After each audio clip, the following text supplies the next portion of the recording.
I'm going to be telling you right now what does not work. Stay away.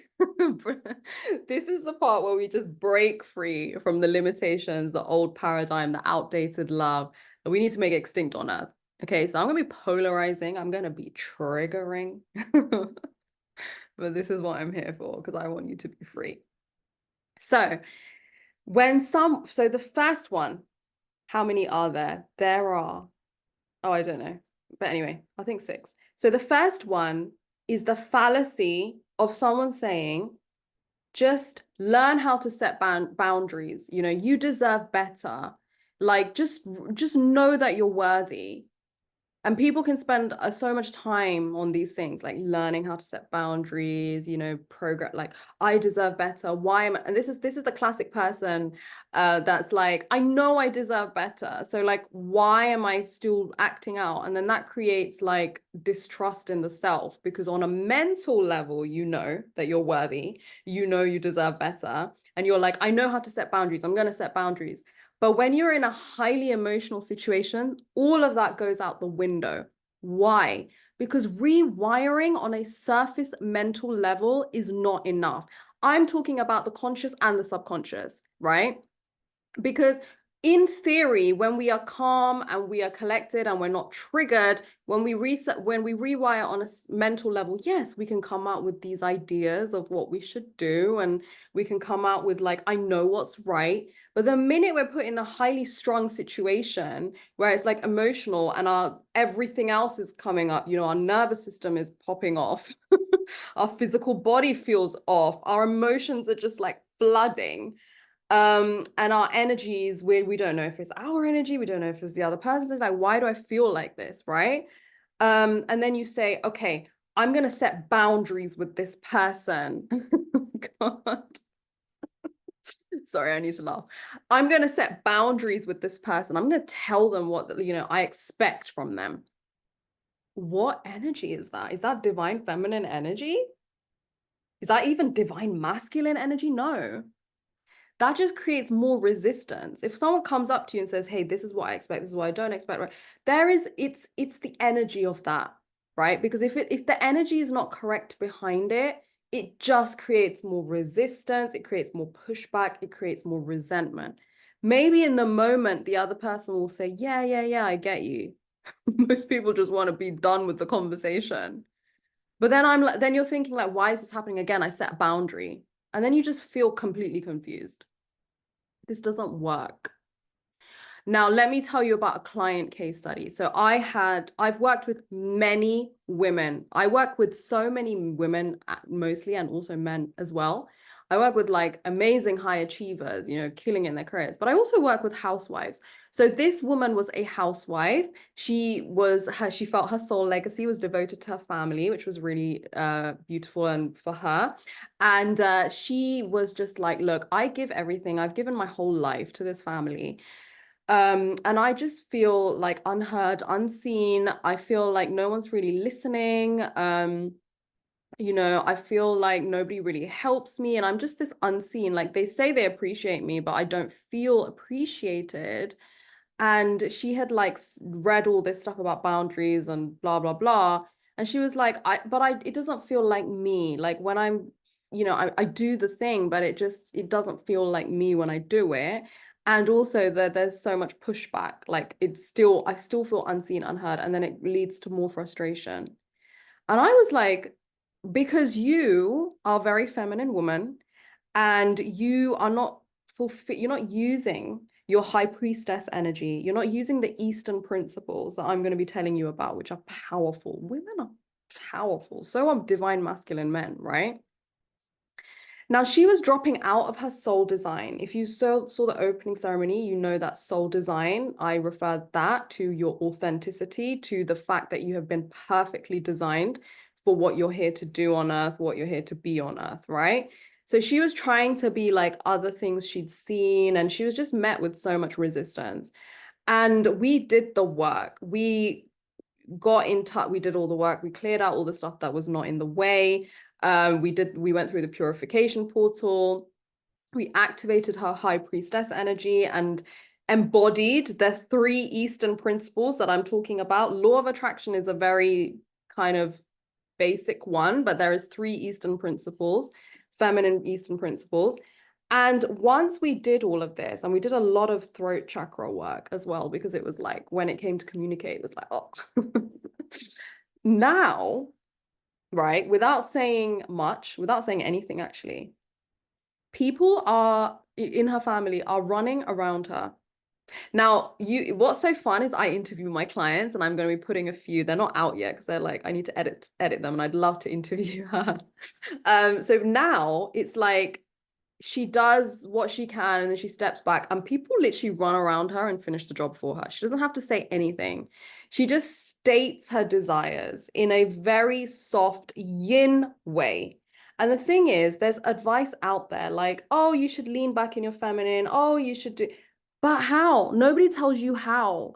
It's not anything that you do from the mind. It's something that's deeper. That's something that once you have cleared space and you're acting out from your physical, emotional, and energy bodies, right? That's the thing that makes waves, and it doesn't get met with resistance.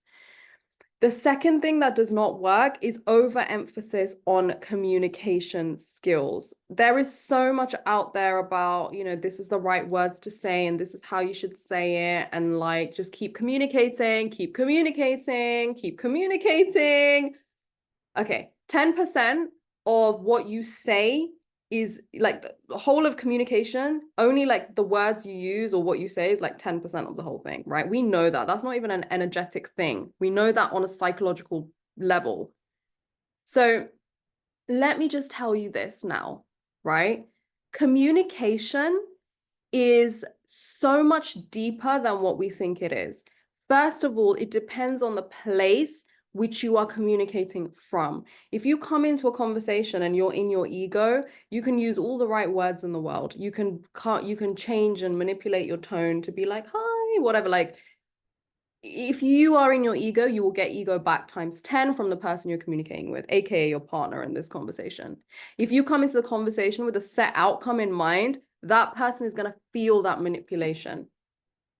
Everything is felt energetically. Whether that person is even in touch with their energy or knows about the energy realms, it doesn't matter. These are laws of the universe. Like, it's gonna be felt. When someone says the nicest thing to you, but you think, why do I feel off about that? It's because of the energy that they communicated it with, right? And also, communicating all the time is like keeps you stuck in the mental space of ideas. It does not deepen your intimacy. I'm not saying don't communicate. Communication is important, but there's so many steps before that. It depends on the energy that you're in, where you're communicating from, and also what are you holding in your throat chakra?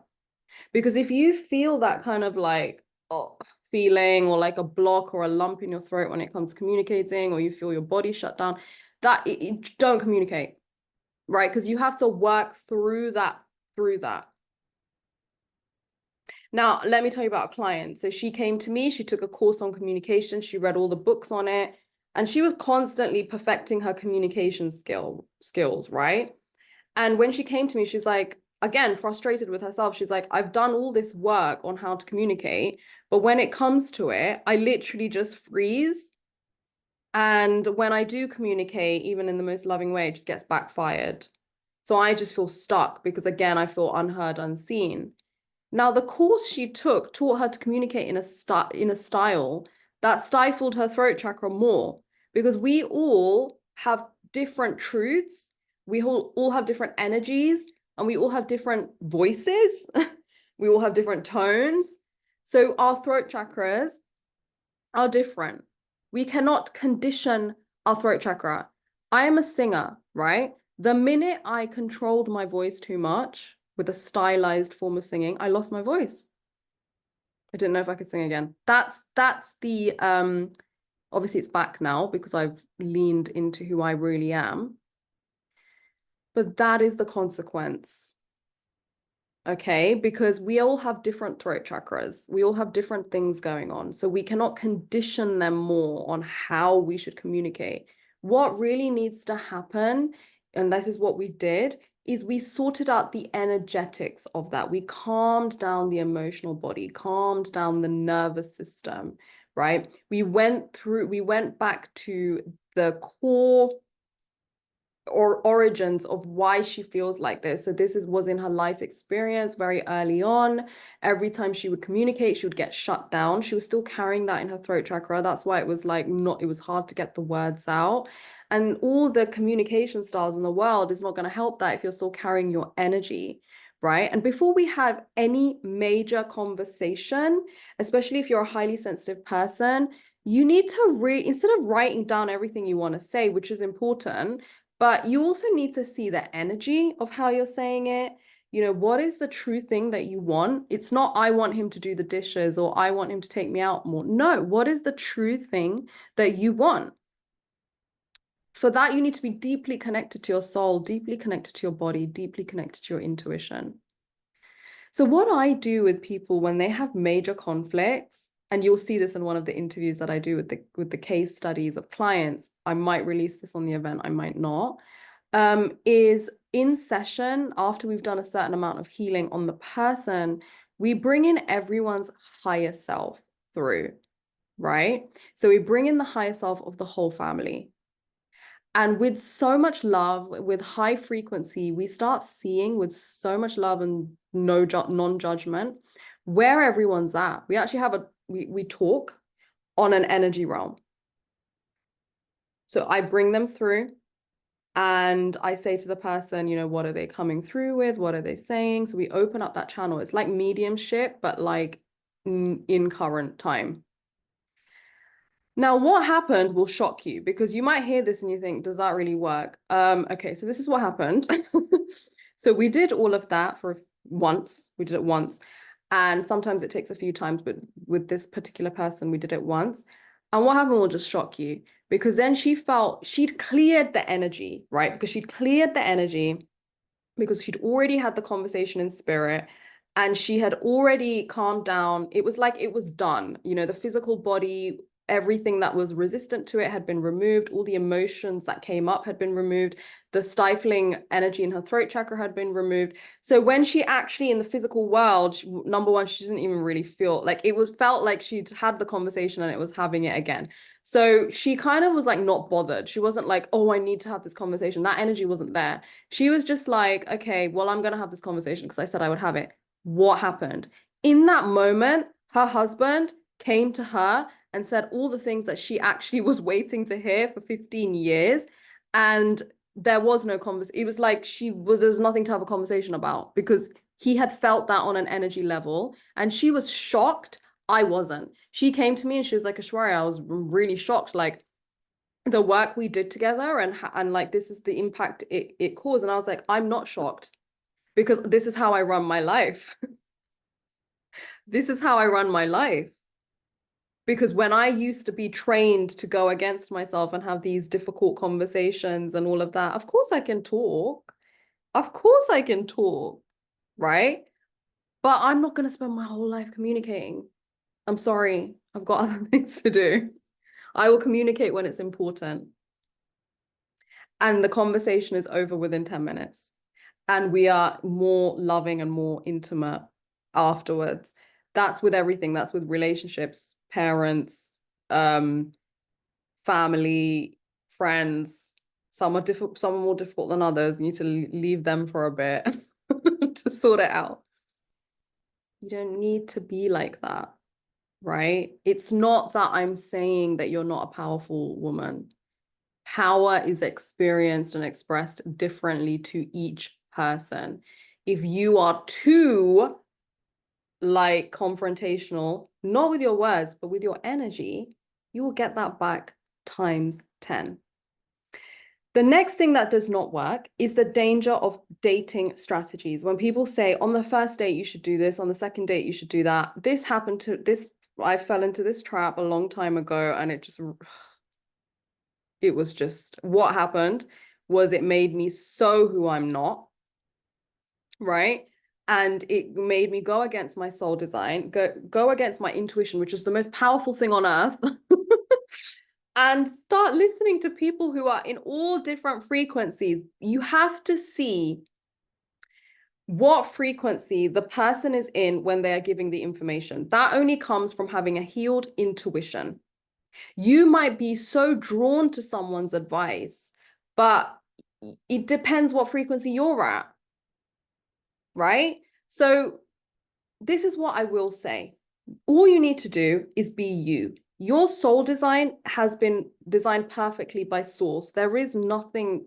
Are we really questioning source? Are we really questioning the universe to question if how you've been designed, your desires, things that come natural to you are a mistake? I think that's a bit, everything has been designed perfectly. You have your soul destiny, you have your soul legacy. You don't need to be someone else. You don't need to be anything different to what you are. If you do that, you will get pushed into alternative soul timelines, which are random events that you haven't come here to experience because you're coming off your soul path. It's called the alternative space. It's like you're in limbo and it's like you feel your soul can feel that you didn't come in to experience these things, and you're just like, certain things are preordained, but other things are not. And you have your main soul plan and your main soul events, and as you raise your frequency, you experience these events differently. And certain advice out there, like act unbothered, play hard to get, pushes you into dysfunctional attachment styles like avoidance, or just makes you act in a way that's not really you. And your person out there for you, or even if you're in a relationship, is with you for you. Now, if you're single, the person for you will love you exactly how you are. Okay? And without asking you to compromise, and I'm going to be talking about that in a minute. If you are already in a relationship, that person is with you to get deeper into who you are. So if you start acting like somebody else, it's gonna buck the current. Let me tell you about a client case study, right? So there was an amazing person, and she had great chemistry. She felt like she'd met the person for her. She had great chemistry on the phone.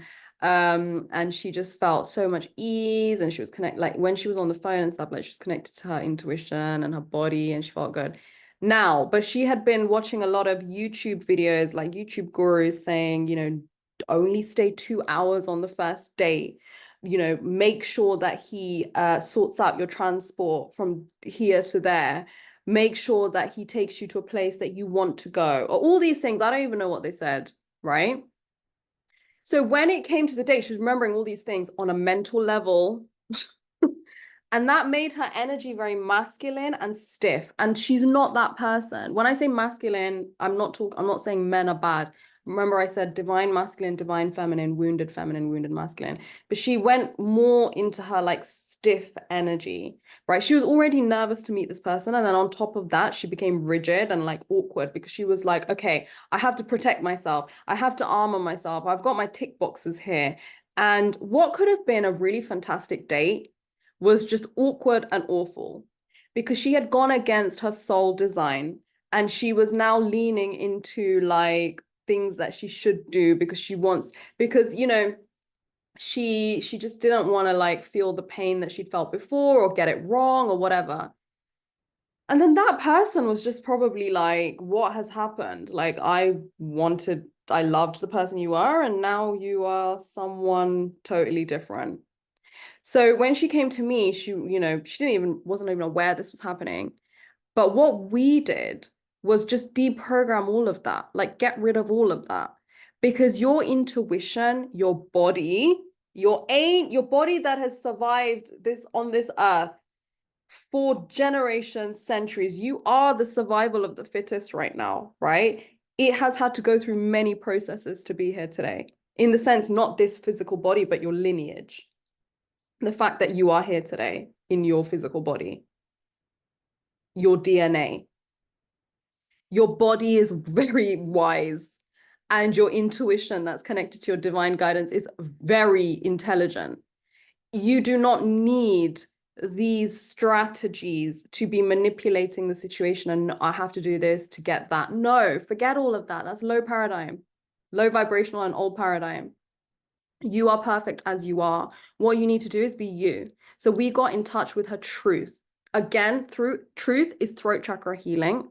We de-armored the heart and the sacral, which held all the insecurities and worries about what could happen. That was why she was clinging to this advice. And then what did that lead to? She just turned up on all the dates, unapologetically hurt, fully in her energy, not in this kind of like sassy way, like, yeah, I'm in my energy, I'm unapologetic. No, just herself, just herself. And she was just fully going with the flow of her healed intuition, which once healed will never lead you astray. Why I say healed is sometimes people think something else is their intuition when it's not, right? And her intuition just told her everything. Like, should I go on a date with this person? Should I stay an extra hour? Should I go? Like, everything was answered. She did not need another human. I am not here to, like, say you need other humans to tell you what to do. I'm here to say other humans will mirror back to you who you already are and help you get deeper into that if they are healthy for you. As a result, she met a man that she's completely loves, and he loves her for who she is. Do you know how good it feels to be loved for exactly who you are, however you turn up on all the different days and all the different spectrums of your personality? The whole process was effortless and easy, and he adores her heart and soul that she shows to him. Not like heart and soul means that's going to be there when you grow old, when your looks change, you know, when you have your kids, like whatever. That's your heart and soul, which most people don't even show to anyone in a lifetime. So to be loved for that is the ultimate new paradigm love. Now, the other one is the myth of compromise. When people just say compromise, compromise, compromise, okay, this is what I'm going to say about that. Compromise where there is no compatibility will not work. It will just cause resentment and the ego to become more prominent. If you are not naturally compatible with somebody, you can do all the compromising in the world. You will feel resentful and your ego will start saying, hey, you're not being yourself. Your ego won't even say that. Your ego will just start spiking up because it feels like something is wrong because you're not being yourself and you should be yourself. Here's the thing. When you truly love something or someone and you are compatible to that thing or someone, you will naturally be loving. You will naturally be flexible. That's a very different energy to compromising, right? You will want to give. You will want to see how you can adapt and flow and match someone's energy. You will move into divine states of love. You'll be a full cup. You will be so yourself that you will think, you know, I really want to give this person everything I can. And this is not just in a new relationship. This is also in a relationship that you have been with maybe someone for decades. Maybe you have compromised so much that you have fully disconnected from your truth and you don't even know anymore. I've worked with so many women on the brink of divorce because they and their partner are on the same page, but because they've disconnected from themselves, it looks like they're not on the same page. Sometimes the partner you're with is not your partner because there's no compatibility. Compatibility is important, right? Let me tell you about client case studies. So a beautiful woman that I was working with, she was in a new relationship. It was great. They were engaged, right? But the honeymoon phase was becoming over now because they had like got married and they'd moved in. And then she felt her power struggles coming up. And he felt his power struggles coming up. And they were in that constant communication. You know, I really would love it if you did this for me. And this is how it makes me feel. And they were in that, that's okay if the energy is right. But they were in that constant, what's the energy? The energy was like power struggle. I want to get my way underneath it all, right? And it was ruining their intimacy and togetherness. And she came to me saying, like, I just don't think he's the one for me. I was like, no, no, no, no, no, no, no, no, no. Don't think like that. You are going to the next stage of your relationship And this calls for deeper intimacy. And it's actually you that is in a power struggle, and the other person is in the power struggle. And because you want to go on to the next level and have deeper intimacy, but you're stuck on basic matrix ideas like compromise. And that's creating resistance because you're coming into the conversation saying, I'm not going to compromise, he should compromise, or I'm okay, I'll compromise on this and you compromise on that. How transactional is that? She was started becoming so afraid because her previous marriage was like he'd controlled everything, right? She didn't want that. So that was still stuck in her system that we removed also. But she was so afraid that she was leaning more and more into her masculine, and her partner was also masculine. So it was just too much of the masculine energy, which was just power struggle. So when she actually got back into what she actually desires, which she wanted to feel safe, she wanted to feel like she wasn't going to be controlled again. She got connected back to her body and her intuition, and we'd released all those emotions that she was avoiding. And then we worked on the 3 feminine laws and embodied them, which I'm going to be telling you about. And then we did the energy work of working with the higher selves, like what I said to you before, right? We brought the higher self of him through and asked him what it is that he really wants. It's not, I want to be taken out more. I want to, no, it was like she wanted safety and he wanted to feel like he mattered in the relationship. He didn't want to feel like he's just fitting into her life. And once this healing was done, they didn't need to have hours and hours of whatever they were doing. Her energy had changed. Like straight after the session, she just was like, went and gave him a hug and she felt that softening. And then he felt that softening. And then they were having different communication now. They were having communication about their shared vision and how they really feel. That's the kind of communication you want, right? And they found out they were on the same page all along. It was just all the armor in the way that was causing so much resistance. Like it was all the pushback and all the communication and the compromising and the dating strategies that they had learned and the whole, I need to set boundaries and I'm worthy. It was just bucking the current. Now, the last thing that I will say before I tell you how to heal is and I know how long we're here for an hour, so we'll probably be here another half an hour. Because I'm telling you everything. Well, probably not everything, but I'm telling you a lot. Because I want you to know. So the last one is the misconception of manifestation, the whole just keep manifesting and you'll get it. Now, this is what I will say. Healing is essential to manifesting, right? Because manifestation by itself is always happening. We're always manifesting. That's never going to go away. We don't learn how to manifest. We just remember, we just figure out the process. But like if your physical, emotional, and energy bodies are burdened with wounds and programming and all this stuff, you can manifest all the things you want, but whatever's happening with you will continuously interfere with your experiences and prevent you from having lasting fulfillment. Client case study, me. I'm going to use me.